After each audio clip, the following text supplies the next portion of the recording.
پر علم اور کالا جھنڈا لگانا کیسا ہے؟ تفصیل بتا دیں۔ کوئی تفصیل نہیں ہے میرے بھائی، یہ جھنڈا اگر کسی سیاسی جماعت کا اس وقت ہے تو وہ آپ ضرور لگائیں، ادروائز یہ جو علم لگائے ہوئے ہیں، پنجے لگائے ہوئے ہیں، یہ دین کے اندر بدعت داخل کی ہوئی ہیں، ان کی کوئی اصل نہیں ہے۔ دیکھیں میں نے اہل تشیع علماء سے بڑے علمی دلائل کے ذریعے اس چیز کو ہائی لائٹ کیا، اس کے جواب میں انہوں نے گالیاں نکالی ہیں، مجھے ناسبی کہنا شروع کر دیا، تو مجھے تو کوئی پرواہ نہیں ہے۔ اس کی وجہ یہ ہے کہ جب ان کی پبلک میرے دلائل سنتی ہے تو وہ اپنے علماء کو کہتی ہے کہ یار اس بندے نے جو بھی بات کی وہ کتاب و سنت سے دلائل رکھے ہیں اور منطقی دلائل رکھے ہیں۔ جو شیعہ کا ترہ امتیاز تھا وہ کیا ہے کہ وہ منطقی آپ کو باتیں کرتے ہیں لاجکس کے اوپر، کتاب و سنت میں نہ بھی لکھی ہوں۔ اب میں چونکہ سارے فرقوں سے نکل کے آیا، مجھے پتا ہے کہ میں نے کس طریقے سے بات کو رکھنا ہے کہ ان کو بات سمجھ آئے۔ اب میں جب ویسے ہی بات رکھتا ہوں تو وہ جواب میں کہتے ہیں تیری پھوپھی بھی ناس گئی سی۔ اللہ کے بندو، سوال گندم جواب چنا، یعنی وہ ہمیں کہتے ہیں کہ جی آپ کہ سنی بھی تو یہ کر رہے ہیں۔ بھائی ہمارا کوئی لینا دینا نہیں بھائی کسی کے ساتھ، آپ ہم سے بات کریں۔ ہم نے ایک سمپل بات رکھی تھی کہ کیا رسول اللہ صلی اللہ علیہ وآلہ وسلم کا پنجہ بنا کر مولا علی نے اپنے گھر پہ کبھی لگایا تھا؟ حالانکہ اگر اس کائنات میں کوئی پنجہ ہے نا جس کی شبیہ ہونی چاہیے تھی، وہ رسول اللہ کا مبارک ہاتھ ہے، جسے اللہ تعالیٰ نے سورہ فتح میں اپنا ہاتھ قرار دیا اور کہا اے نبی جب یہ آپ کے ہاتھ پہ بیعت کر رہے تھے، یہ تو اللہ کی بیعت کر رہے تھے، ان کے ہاتھوں پر اللہ کا ہاتھ تھا۔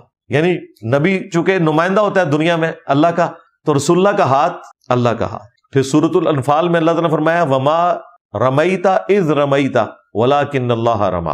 اے نبی جب آپ نے وہ کنکریاں پھینکی تھیں، اسپیسیفکلی تو یہاں غزوہ بدر کا ذکر ہے، حنین میں بھی ہوا تھا لیکن یہاں پہ بدر کا ذکر ہے۔ دونوں جگہ پہ نبی علیہ السلام نے جب ایک مٹھی بھر کے کافروں کی طرف پھینکی تو ان کی آنکھوں میں جا کے لگی اور مسلمانوں کو فتح ہو گئی۔ تو یہ کنکریاں آپ نے نہیں پھینکی تھی، یہ ہم نے پھینکی تھی جبکہ آپ نے پھینکی تھی۔ دیکھیں الفاظ، تو نبی علیہ السلام کا ہاتھ تو اللہ کا ہاتھ تھا۔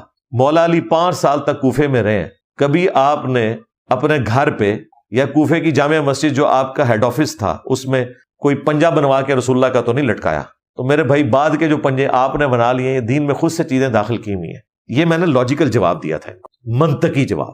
اب اس کا تو جواب کوئی نہیں، جس طرح بریلیوں کے پاس کوئی جواب نہیں جب وہ کہتے ہیں جی ہم میلاد کا جلوس نکالتے ہیں تو نیکی کا کام ہے۔ حضرت جبرائیل نے بھی نکالا تھا، بھائی حضرت جبرائیل کے بعد تو آپ نہیں نکالا ہے۔ 800 سال کے بعد وہ ایک مملوک سلطنت کا، وہ ایوبی ڈائنسٹی سے ایک بادشاہ تھا الملک المظفر، اس نے یہ بدعت شروع کی تھی 7ویں صدی ہجری کے اندر۔ پہلے 700 سال کے مسلمانوں کو تو نہیں پتا تھا کہ اس طریقے سے بھی میلاد منانا ہے، وہ تو روزہ ہی رکھا کرتے تھے پیر کا، جو صحیح مسلم میں حدیث ہے فیہ ولدت وفیہ انزل علیہ، میں پیر کا روزہ اس لیے رکھتا ہوں کہ اس دن میں پیدا ہوا، اس دن مجھ پہ پہلی وحی نازل ہوئی۔ حضرت جبرائیل نے کون سا جلوس نکالا تھا؟ چلے نکالا تھا تو حضرت ابوبکر نے کون سا نکالا، عمر نے، عثمان نے، اور سب سے بڑھ کر حضرت علی جو تینوں خلفاء کے ساتھ رہے۔ اگر 3 خلفاء کو کوئی حدیث نہیں ملی تھی، حضرت علی تک تو پہنچ گئی تھی۔ تو کوفے میں جو 5 سال مولا علی رہے تو جو میلاد کے جلوس نکالے تھے اس میں نعت کون پڑھتا تھا؟ سبیل پہ کس کی ڈیوٹی ہوتی تھی؟ عمار ابن یاسر کیا کر رہے ہوتے تھے؟ لوگوں کو نعت سنا رہے ہوتے تھے۔ مولا حسن و حسین جو ہے وہ سبیل کے اوپر ڈیوٹی کر رہے ہوتے تھے۔ بتاؤ، بس ختم۔ تو یہ میں ان کو اس لیے بات کرتا ہوں ان کے دماغ کھولوں کہ جو کام سب سے بڑے عاشقان رسول نے نہیں کیا تو اسی شاہی کوئی نہیں۔ جی ویسے کرنی نے دانت توڑ دیے، اللہ کے بندو جھوٹا واقعہ، انہوں نے کہاں سے دانت توڑ دیے؟ اور جن کے سامنے دانت شہید ہوئے ہیں مولا علی اور سیدہ فاطمہ، جو بخاری مسلم میں آتا ہے، سالم بن سعد السعدی کہتے ہیں اللہ کی قسم میں جانتا ہوں کہ غزوہ احد کے موقع پر حضور کا زخم کس نے بھرا تھا، آپ کی مرہم پٹی کس نے کی تھی؟ مولا علی علیہ السلام ایک ڈھال کو الٹا کر کے اس میں پانی لے کے آئے، سیدہ فاطمہ اس پانی سے زخم کو دھوتی تھی، اور جب وہ خون نہیں رک رہا تھا تو انہوں نے کاٹن کا ایک کپڑا جلا کے اس کی راکھ حضور کے زخم پہ رکھی تو خون رکا۔ مولا علی نے، سیدہ فاطمہ نے اپنی آنکھوں کے سامنے نبی اسلام کے دانت شہید ہوتے دیکھے، وہ خون دیکھا، اس کی مرہم پٹی کی۔ مولا علی نے اپنے دانت کیوں نہیں توڑے؟ تم یہ بتانا چاہ رہے ہو کہ ویسے کرنی جو ہے وہ مولا علی سے بڑا عاشق رسول ہے؟ یہی مطلب نکلا نا، اور کیا نکلتا ہے؟ پھر آگے کہانیاں بنائی جی کیلا نازل، او اللہ دے بندو کیلے کا ذکر قرآن میں موجود ہے، کیلا دے پہلے درجے، کسی سائنٹسٹ نو نہ دسنا، شکر ہے گوروں کو اردو نہیں آتی، تمہیں انگریزی نہیں آتی، کیلا نازل ہے ویسے کرنی ہے۔ پہلے یہ مسئلہ حل کرو، تم نے ویسے کرنی کا مرتبہ حضرت علی سے فاطمہ سے بڑھا دیا ہے۔ یہ جھوٹا واقعہ، جعلی واقعہ، اس کے اوپر پورا ماتم کھڑا کیا ہوا، آگ پہ ماتم، کوئلوں پر ماتم، زنجیر زنی، چھریاں مارنا، یہ ساری کی ساری بدعات انہوں نے ویسے کرنی سے لی ہے کہ بھی محبت میں آپ دانت بھی توڑ سکتے ہیں، ویس کرنی نے توڑے تھے، ہم چھریاں بھی مار سکتے ہیں۔ جس بنیاد پہ آپ نے یہ سارا معاملہ کھڑا کیا ہے وہ بنیاد ہی جعلی ہے، اور وہ اتنی گستاخانہ ہے کہ آپ مولا علی کو یہ تانا دے رہے ہو کہ بھائی دیکھو ویس تو چوتھے ملے انہیں دند پان لینے، تسی کو نہیں پننے، تسی ویک کے بھی اللہ دے بندے ہو دند نہیں پننے اپنے۔ اب جب میں اس طریقے سے شیعہ کی پبلک کو ڈریس کرتا ہوں نا، وہ جا کے شیعہ کے مولویوں کے، ان کے ذاکرین کے گاٹے فٹ ہو جاتی ہے کہ واقعی غلط انجینئر تھا۔ بات تو صحیح ہے، وہ میم میں دیکھا نا انہیں، بات تو صحیح ہے. اب بات تو صحیح ہے تو جواب کے دے رکھو. اگر وہ کہتے ہیں کہ حضرت ویسے کرنی نے کام ٹھیک کیا تھا تو لوگ کہتے ہیں پھر مولا علی نے کیوں نہیں کیتا؟ عشق تے پھر ایسی کہ مولا علی بھی پندے دان، تو کیا ویسے کرنی زیادہ عشق رسول تھے؟ اب یہ بھی نہیں کہہ سکتے، جائیں کدھر؟ بات ہی چلی ہے. پھر کہتے ہیں انجینئر صاحب کی بات ٹھیک ہے، تو دیکھ لو انجینئر صاحب جتھے پہ جاندے تھے نا، تو پھر وہ اینڈ رزلٹ یہ نکلتا ہے گالی گلوچ، کوئی علمی دلیل نہیں، کہانیاں. اللہ کا شکر ہے جو قرآن کے دعوے دار تھے انہیں میں نے قرآن کے دلائل کے ذریعے بات کیا، جو سنت کے دعوے دار تھے ان کو میں نے احادیث کے ذریعے اللہ کے فضل سے پچھاڑا، اور جو لوگ صرف لاجکس کے اوپر، منطق کے اوپر ادھر ادھر سے مثالیں، الزامی جواب، اینج ہوتا ہے اینج کیوں نہیں ہو گیا، انہوں نے پھر میں اینج اونج کر کے بھی لمحہ پا لیا. دیکھ لو اینج اونج ہے نا. بریلویوں نے تماشا لگایا تھا، وہ دیکھو جی 2 گھر ہیں، 12 ربیع الاول کا دن ہے، ایک گھر میں جھنڈیاں لگی ہوئی ہیں اور ایک میں کچھ بھی نہیں ہو رہا، بتاؤ عاشق رسول کون ہے؟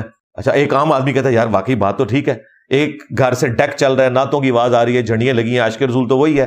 اب دوسرے بےچارے سہمے میں بیٹھے ہوئے تھے، وہابی بھی اور دیوبندی بھی. پھر میں وچ پہ گیا، میں کہا ادھر آؤ، ادھر آج باباؤں کے بابا تیار ہو جاؤ، ابو آ رہے ہیں.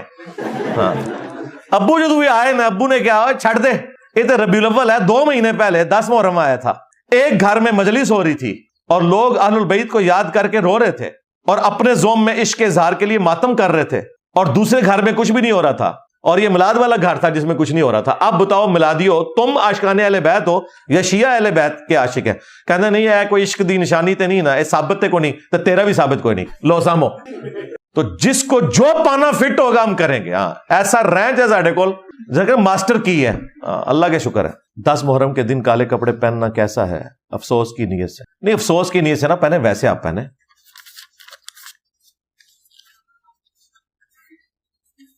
10 محرم الحرام یعنی عاشورہ کا جو روزہ ہے، اس کی فضیلت کے پوائنٹ آف ویو سے ہے.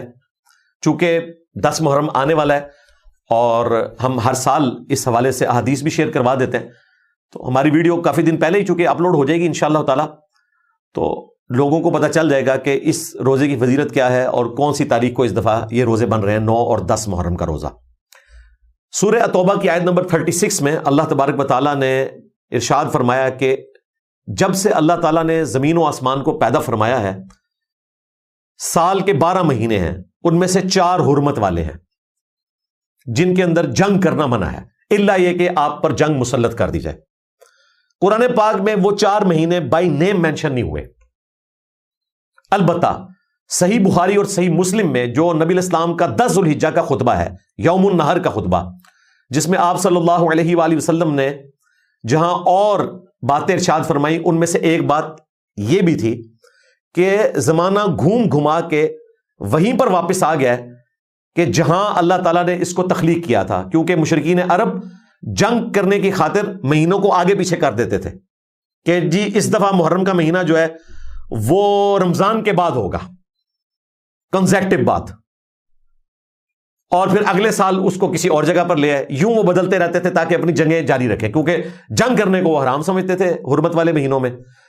وہ اتنی دفعہ انہوں نے الٹریشن پرفارم کی کہ جب نبی الاسلام نے آخری حج کیا تو وہ اپنی اوریجنل جگہ پہ واپس آ چکا تھا. آپ علیہ السلام نے فرمایا کہ زمانہ گھوم گھما کے وہیں پہ واپس آ گیا جہاں پہ اللہ تعالیٰ نے تخلیق کیا تھا. سال کے 12 مہینے ہیں، ان میں سے 4 حرمت والے ہیں، 3 کنزیکٹو ہیں جو حج کے مہینے ہیں، ذوالقعدہ، ذوالحجہ اور محرم. یہ تینوں حج کے مہینے اس لیے ہیں کہ پہلا ایک مہینہ جو ہے وہ حاجیوں کے سفر کے لیے ہے، سینٹر میں حج آ جاتا ہے، اور اس کے بعد والا مہینہ بھی ان کے واپسی کے سفر کے لیے. ظاہر اونٹوں پہ لوگ سفر کرتے تھے تاکہ اگر خدا نہ خواستہ جنگ والا کوئی معاملہ ہو تو لوگ رک جائیں تاکہ حاجی جو ہے حج کے لیے وہاں پر آ سکے. اور چوتھا مہینہ جو ہے وہ رجب کا مہینہ. یہ 4 مہینے، اس میں حرمت والا مہینہ محرم بھی آ گیا، ذوالقعدہ، ذوالحجہ، محرم اور رجب. اور محرم کے مہینے کے پوائنٹ آف ویو سے الگ سے بھی ایک حدیث موجود ہے صحیح مسلم کے اندر کہ اللہ کے محبوب صلی اللہ علیہ وآلہ وسلم نے ارشاد فرمایا کہ اللہ تعالیٰ کو رمضان مبارک کے بعد سب سے محبوب جو روزے ہیں وہ اللہ کے مہینے محرم الحرام کے روزے ہیں. یہ صحیح مسلم کے الفاظ ہیں. اور نفلی نمازوں میں سب سے بڑھ کر محبوب فرض کے بعد یعنی کہ قیام اللیل ہے، یعنی تہجد کی نماز ہے. اس حدیث سے یہ بھی پتہ چلا کہ محرم الحرام اللہ کا مہینہ ہے اور اس کے روزے رمضان مبارک کے بعد سب سے افضل ہے.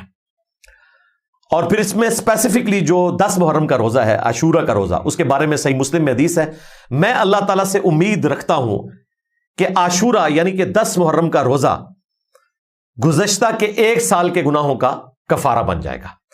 تو یہ عاشورہ کا روزہ خاص فضیلت رکھتا ہے، حتیٰ کہ صحیح بخاری اور صحیح مسلم میں ملا کر آلموسٹ 50 کے قریب احادیث ہے صرف عاشورہ کے روزے کے اوپر. اس میں جو اہل تشیع کی ریزرویشن ہے کہ یہ بنو امیہ نے روزہ گھڑا ہے 10 محرم الحرام کو ڈیلیوٹ کرنے کے لیے، اس پہ میں نے تفصیلاً 40 منٹ کی ایک ویڈیو بنا دی تھی اور اس میں میں نے ثابت کیا تھا کہ اہل تشیع کے ہاں بھی عاشورہ کا روزہ ملتا ہے. واقعہ کربلا سے اس کا کوئی تعلق نہیں، یہ پہلے سے ہی ہے. اس کو میں یہاں پہ تھوڑا سا بریف بھی کر دیتا ہوں. اہل سنت کی کتابوں کے حوالے سے صحیح بخاری اور صحیح مسلم دونوں میں یہ حدیث موجود ہے.